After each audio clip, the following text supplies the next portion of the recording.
All right, time two. Time one was interrupted by, I had a weird, when I have hair sticking up, I have like right there. And then my camera out of nowhere just went and fell. And it made for a great three-dimensional concept, but at the same time, there was no point to it. So here we go. So I did not do a video yesterday. Oh, why? Because you're a pathetic slacker? No, I had to show a concussion video. So my teaching yesterday was very minimal, and I figured I would just combine it with today's video. Was it lazy? Yeah, but it would have been a, hey, what I did today was review yesterday. Hey, so we'll start brand new today. Will I tell you today's a big day? Yeah, I'm going to. Why? Because it is. So one of the things that happens to students is when they have to do any kind of assignment. Not all students, of course, I'm speaking in generals, but let us say that I give them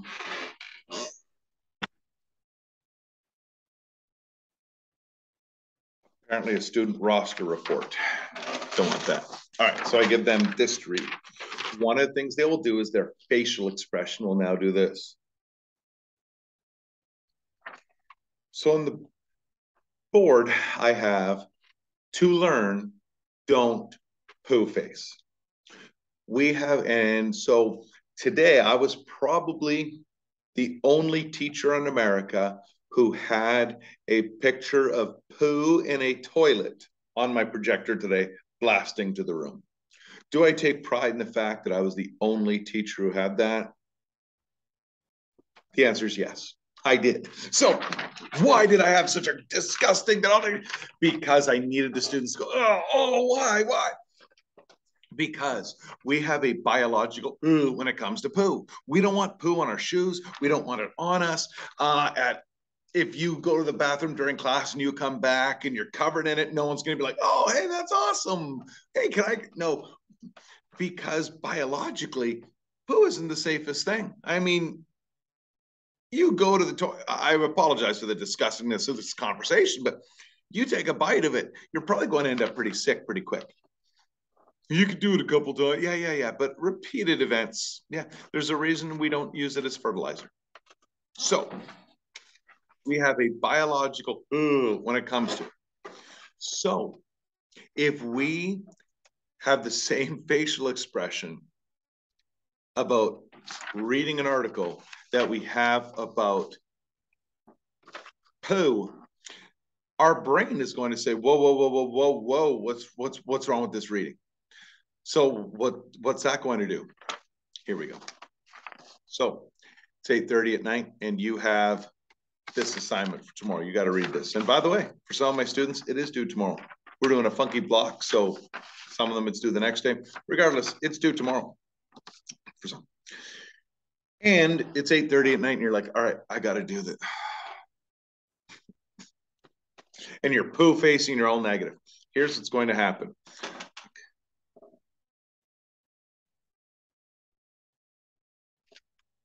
Okay. Oh my gosh, why am I so tired?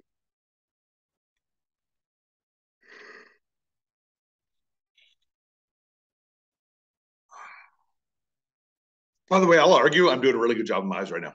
I should get an Academy Award for this. So at 8:30 at night, you are going to be so physically exhausted that you're literally so tired.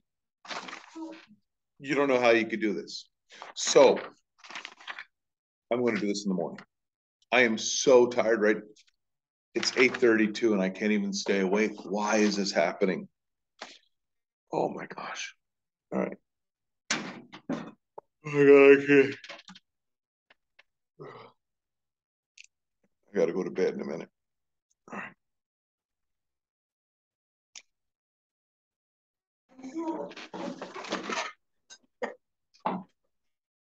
Suddenly it's 11:30 at night. But here's the thing. You were genuinely that tired. You were exhausted. If you were driving with as tired as you were at 8:32, you would have been in a car accident. You would have fallen asleep at the wheel. We are talking genuine tiredness. So why at 8:32, but then at 8:36, you were wide awake and suddenly 3 hours passed and you're like, whoa, okay. Your brain was protecting you because you went, your brain was like, whoa, whoa, whoa, what's going on here? And your brain doesn't really want to do work to begin with. It wants to be at rest. So, you know, you could be on the lookout for wild gorillas about to attack you. So your brain is, you know, kind of just saying, hey, let's relax. Let's just keep things chill. We'll get into that lesson later on.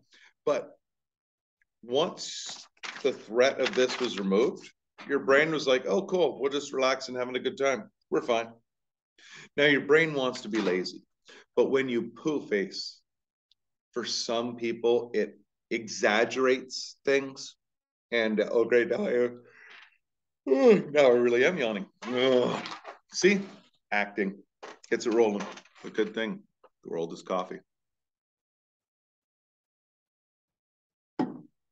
And creamer. So don't pooface. Don't poo face because it's a bad thing for your brain. The next thing it says, so to learn, don't poo face and avoid hyperbole. I'm not trying to accuse any of my students about getting way too worked up and stressed about things. However, I'm not trying to say that this is the blame. Squeaky chair. And I'm not trying to say video games are the blame. But one of the things that's gotten harder is it is harder to work. Students are especially afraid, like if they work for too long, that they're going to miss out on something awesome on here. That FOMO, fear of missing out. So we have an enemy, and it's called hyperbole. So again, I realize I've now shown this paper like 15 times, which may be hyperbole too. May have only been 4. See the way it works? But that's a harmless hyperbole. This one, so you have to read and comment on this. That's it. All right, so it's right there, and you're on your phone messaging me. Oh my God, I have like 15 pages of homework today. It's going to take me like 3 hours. I'm so stressed out. Here's the thing: if you have that much homework, you should be stressed out. And that much work, especially if you struggle in a class, you'd better be stressed because you might fail. Except you don't have 2 pages, 3 pages, 4 pages, 5, 6, 7, 8, 9, 10, 11. You have, which in theory is like a page and a half. However, it is larger font, double spacing, and an extra space between paragraphs. So this is maybe actually about half a page of writing. In terms of time, 6 minutes.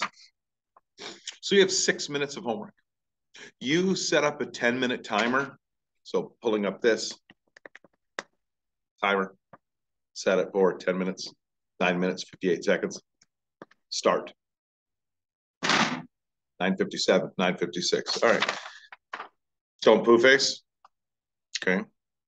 Mm-hmm. Oh, that's weird. It's a lot of teachers. And you go through. Well, guess what? 6 minutes later, you're done. You're like, whoa, awesome. Still a 4-minute, sweet, cancel timer. 6 minutes. However, and again, I'm not saying this because I'm an expert on the world. I'm saying this because I witness it with my own flesh and blood, but also with my students. When you use hyperbole, you often stress yourself out because you increase the amount of work that you have to do in your brain, and your brain is going to go along with you. That's what it does. And your brain is going to think, holy cow, this is serious. This is serious. You should be stressed. Oh no, that's a lot of work. I had a stack. I can't use it next hour, but I had a stack of grading. This thing was overflowing. And I pointed out to them, I probably have 2 hours of grading here. I don't want to do it. However, I also purposely used hyperbole because I knew what I had for grading. I had to grade, oh, I already recycled them. Had to grade map quizzes. I had 46 map quizzes to grade. That was a big part of the pile. And it turns out that you can grade a map quiz about every 10 seconds. So really in about 4 or 5 minutes, all my quizzes were graded for that. Then I had these right here to grade, ones that were already turned in. And I don't want to grade those yet. Oh, because you're lazy?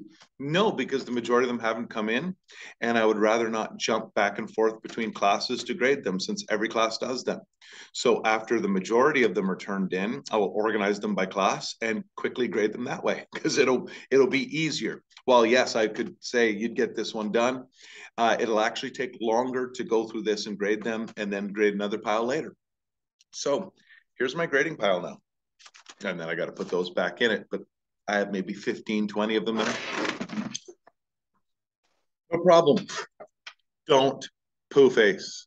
Don't use hyperbole. And the assignment that I had my class do today was to say, what have you learned in my class? 5 sentences. And I guided them through what you could write the 5 sentences about. So if you learned don't pooface, which they didn't learn at this point, but I suggested the first sentence just be, I learned about Pooface. Well, how did you learn about it? I walked in class and Conway had a picture of a toilet with poo all over it. Sentence. You then might add a bonus sentence and say, it was disgusting. Awesome. Then I asked them to restate what Pooface means. So you would explain what you said. When I say Pooface, it means getting disgusted about things, getting upset about things that might not need to be, trying to think of how I would word this, but that don't need to be getting upset about. I realize that's terrible style, but I'm just winging it on the go here because I didn't prep this. If I wrote it down, I'd be able to deliberate. Then the 4th sentence and the 5th sentence are how you would use this. Well, I would use this when I do my homework, period. What's your final sentence? And it'd be your 6th because you got a bonus one in there with it was disgusting. I need to learn not to be so negative about everything because a lot of work is easier than I think. And not poo-facing will make my evenings go a little better. I realize I was clunky, but again, I didn't prep it on the go. All right, that was today's lesson. That's it. Have a good day. None of you that are watching, we'll pretend.